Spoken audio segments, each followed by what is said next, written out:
मैं सोचे ना हम दुनिया पैसा पैसा क्यों करें दिए, अपने भी अपना नहीं समझते।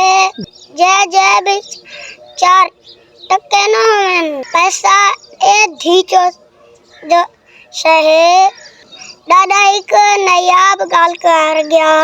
वादा ही बचड़ा तुआडी जेब विच 4 टके हुसैन, अगू अगर 4 बंदे बैठे हुसैन, तुसा आंदे पाए हो सो और रुक वैसे नवाक्सन खड़ो आंदा पाए उंदे नाल अलवा गिनदे हैं, पीछे जुलदे हैं। ये तुआडी जेब विच 4 टके न हुसैन, तुसा वांडे वदे हो सो 4 बंदे बैठे हुसैन, वाक्सन बात आंदा पाए कशे न कशे मांग गिनसी कनी कारवाइयो तुआडे आवन तो पहले हरड़ा हाथी वसन, मतलब खिंड पुंड वसन। पैसा एक कुत्ती चीज है, रिश्तेदारी दोस्ती प्यार मोहब्बत कहीं शय को नहीं देता। उन्हें अखी का नहीं लगे यहाँ वो अंधा है पैसा पैसा।